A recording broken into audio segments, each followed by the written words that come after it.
Bueno, aquí estamos iniciando este encuentro en esta mañana de la ciudad de Mar del Plata. Seguimos con este clima que no es tan extraño para esta época del año. Yo tengo muy presente en los últimos años haber pasado un 1 de mayo con muy buen clima, con muy buena temperatura. Esta es una tendencia que se viene dando, nada que ver con lo que ocurría hace 40, 50 años, que para esta época el frío en Mar del Plata era intensísimo. ¿Será esto el cambio climático? La verdad es muy difícil decirlo. Un estudio presentado en la semana próxima pasada, publicado en varias revistas especializadas de ciencia a nivel internacional, dicen que hay un método mucho más fiable para medir las cuestiones del cambio climático que tienen que ver justamente con la diseminación del polen en el planeta. La ciencia llega a lugares increíbles e impensados.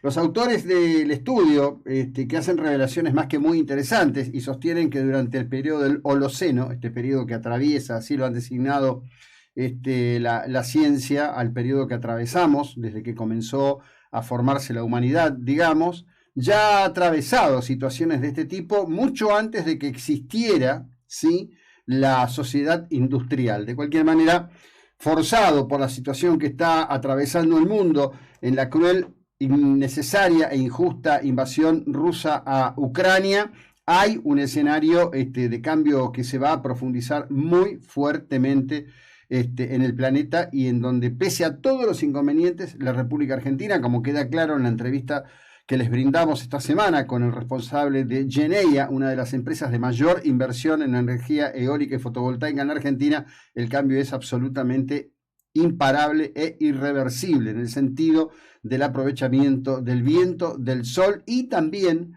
con gran relieve, porque esto se está revisando a nivel planetario, del uso de las centrales termonucleares. Dicho esto, Argentina, que está en un intríngulis muy complejo, donde ayer nuevamente Cristina Elizabeth Fernández vuelve a alterar el funcionamiento institucional de la República Argentina, planteando la separación del bloque del Frente de Algunos Todos, ya ex Frente de Algunos Todos, en dos bloques, un frente que se llama Unidad Ciudadana, en donde ella es directa responsable, y otro frente otro bloque, digamos, que tendrá otro nombre, no sé si será Frente de Todos o cómo se va a llamar. ¿Qué dicen los que entienden? Bueno, una que entiende, que es Jimena Latorre, que va a hablar hoy más tarde en este programa, consejera electa para el Consejo de la Magistratura por amplia mayoría por los abogados de la República Argentina, está planteando claramente que lo que ha hecho Cristina no va a funcionar, que es una movida que no va a funcionar. La reacción del bloque de Juntos por el Cambio fue muy clara. Dijeron, nos vamos a oponer terminantemente a esta cuestión, y además de que nos vamos a oponer, la vamos a denunciar penalmente a Cristina, y estamos en condiciones de avanzar con una denuncia penal contra Sergio Tomás Massa. Ventajita está en su hora más compleja. Gira y gira y gira arriba de la calecita y no se define para dónde arrancar, porque los caminos que eligió eran muy equivocados, desde que eligió ser artífice, ariete de la traición al gobierno de Mauricio Macri, en vez de mantenerse en un lugar que le hubiera generado enormes expectativas. Hay además alrededor de Sergio Tomás Massa un conjunto de situaciones disvaliosas en el manejo de los fondos públicos de la Cámara Baja, así como las acciones de su esposa en AISA, que lo ha convertido en una especie de promotor de actividades culturales, erogando fortunas del dinero que debe estar destinado al mejoramiento de la obra pública, en lo que tiene que ver con el agua, las cloacas, todo lo que es la cuestión del desarrollo sanitario. En verdad hay que decir que es casi imposible encontrar a alguien que no dé una puntada sin hilo. Ayer pasó por Mar del Plata el gobernador Kicillof, un bla, bla, bla, bla, bla, parole interminable que no define nada y por supuesto que no lleva absolutamente a ningún lugar, acorralado y desesperado por una realidad que se le va complicando día a día, cuando la oposición está planteando muy seriamente separar la elección provincial de la elección nacional, un tema que en principio entusiasmaba a la cámpora. Kicillof no está tan de acuerdo. Bueno, estuvo aquí. ¿Qué era lo que le quedaba? Bueno, insultarlo al expresidente Mauricio Macri. Habría que avisarle, alguien debiera, Carlos Bianco, que bueno, ya no anda en el Clio, alguno de los que estén ahí, tendrían que avisarle que ese ticket está gastado. Decirle, che, mirá, Axel, la verdad, ¿sabes qué? esta vara ya no tiene pólvora. Basta, basta. Trata de enfocarte en definir y resolver algún problema de los muchos problemas que tienen los bonaerenses, que para eso te eligieron, ¿no? Una elección extraordinaria en donde superó por 2 millones de votos a María Eugenia Vidal. María Eugenia Vidal, que busca volver a hacer pie en la política, diciendo por todos lados, y a mí me gustaría ser candidata a presidenta. Yo te veo muy, muy mal, Margarita. Pero bueno, se verá cómo es el decurso de todo esto. Alejado de este mundanal ruido, Mauricio Macri está desde ayer en Georgetown. Ayer dio una conferencia, hoy va a dar otra conferencia. Preguntado al respecto de las cuestiones que pasan en Argentina, esquivó una vez más dar una definición contundente, por lo menos públicamente, al respecto de si será candidato o no, y dijo, lo primero que tenemos que hacer es definir para qué queremos volver. El cambio que hay que provocar en Argentina es un cambio del 100%. Justamente eso es lo que se está discutiendo hacia adentro. Cuando uno ve las alineaciones de los sectores de interés en la República Argentina, está claro que la idea de cambiar va a tener actores y factores que se van a oponer terminantemente. Anoche, en su farragosa manera de decir las cosas, Luis Juez fue muy claro. Preguntado al respecto de por qué en esta situación económica Argentina la transcurre en paz, con nuestros dolores, con nuestras angustias, con nuestras preocupaciones cotidianas, fue muy claro. Dijo, bueno, la razón es muy sencilla. Todos estos que están callados la boca, dirigentes gremiales, todos estos, si estuviéramos nosotros, dijo, es decir, alguien que no fuera esta estructura que hoy representa a las distintas tribus peronistas, ya estarían incendiando la República Argentina. Me parece que también es parte de un aprendizaje. No hay un día que en alguna cuenta, en particular en Twitter pasa esto, alguien diga, bueno, ¿y hasta cuándo vamos a aguantar y cuándo vamos a salir? Bueno, ahora hay una convocatoria, ¿no?, de Campo más Ciudad para el día 23, que va creciendo en volumen. No he visto aún si hay alguna movida aquí, aparentemente, o quizás la idea sea una fuerte concentración, en particular en Capital Federal. Seguramente va a tener manifestaciones muy importantes en el interior, tanto en Rosario, Santa Fe, Córdoba, Entre Ríos que es muy dinámica, que es muy de poner primera en estos temas, con definiciones importantes que yo creo que es muy necesario contar detalladamente, aunque uno un día u otro, o un día tras otro, repita determinados argumentos. Primer tema, el gobierno está terminado. El gobierno ya está out. Por la única razón que sigue es porque en este momento hay la inteligencia necesaria, después de un aprendizaje de décadas sumamente doloroso, de entender que las cosas deben llegar hasta el final, por durísimo que nos cueste cada día. Y lo digo desde un lugar no de comodidad. Aquí, como tantísimos argentinos, como la inmensa mayoría de los argentinos, nos cuesta contar las monedas cada día. No hay una situación de exuberancia económica que nos despegue de la situación del resto de nuestros conciudadanos, bajo ningún punto de vista. Esto no es desde un cálculo frío, mirando a los demás como si fueran parte de un experimento social. En todo caso, todos somos parte de este experimento social.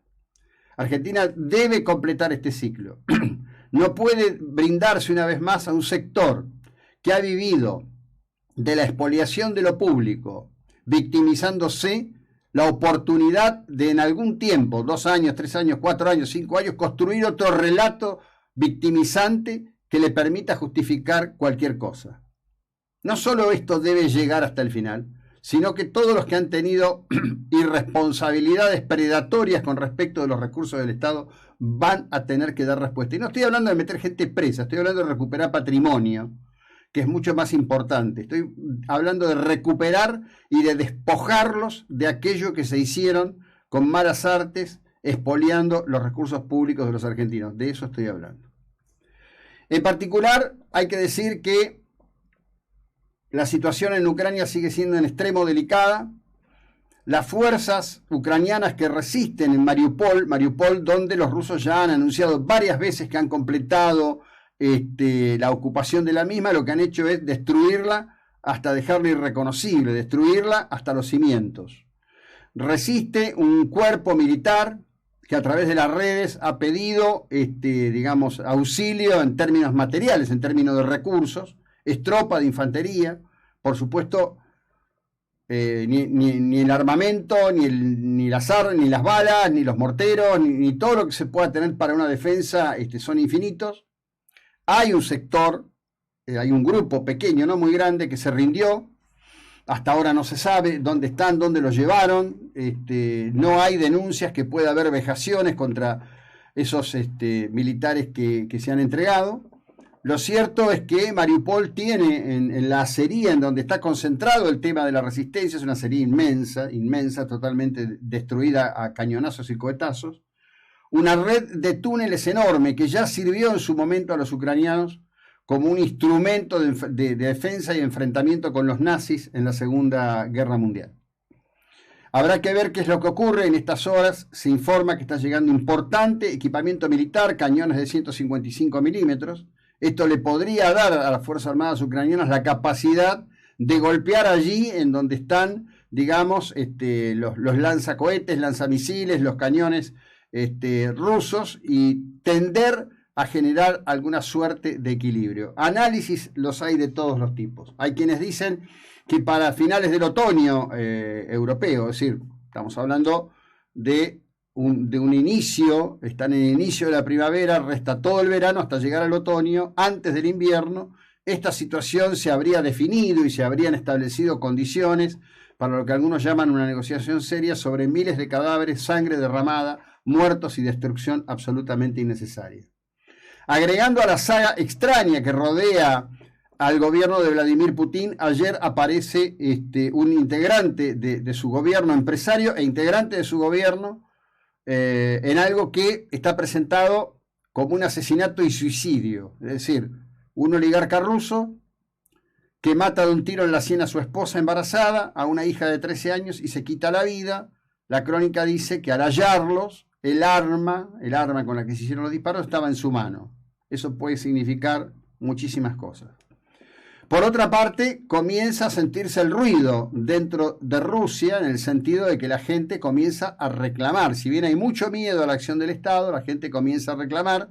Los datos que van surgiendo de lo que ha ocurrido con el hundimiento del crucero Moscú son realmente muy impactantes. Recordemos que estamos en la era de la hipercomunicación, celulares mediante, que están comenzando a aparecer imágenes, están comenzando a aparecer datos.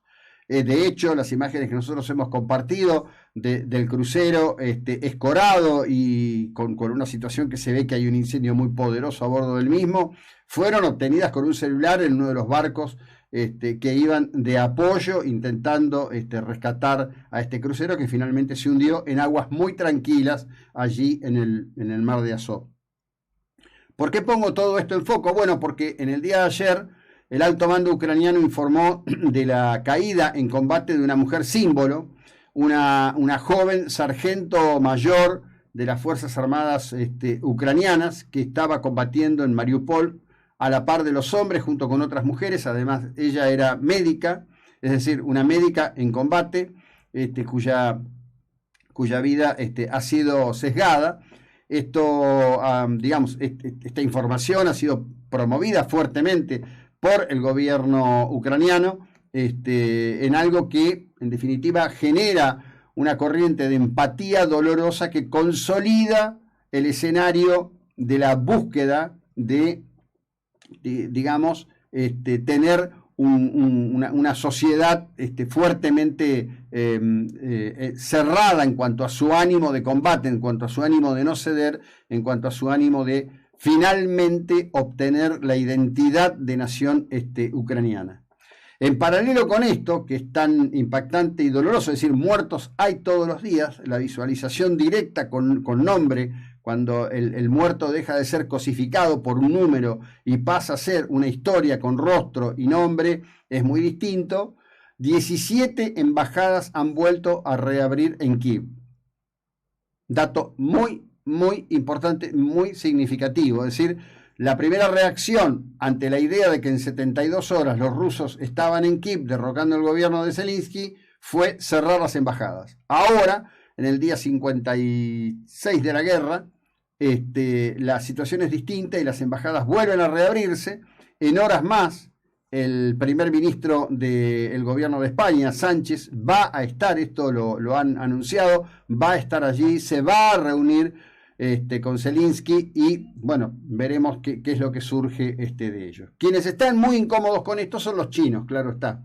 No condenan a Putin, pero en Naciones Unidas piden el cese de la guerra y el flujo de armamentos, en donde según los chinos lo único que se logra es aumentar el drama de manera innecesaria para la gente. Es decir, no lo dicen con todas las letras, pero lo que dicen es, miren, hagan algo para que Zelensky se rinda, para que los ucranianos se rindan, entreguenle a los rusos todo lo que quieren y terminemos con este problema. Bueno, parece ser que la historia no se va a escribir así, ni se ha escrito así hasta el presente momento. Estamos en la 99.9, ya continuamos.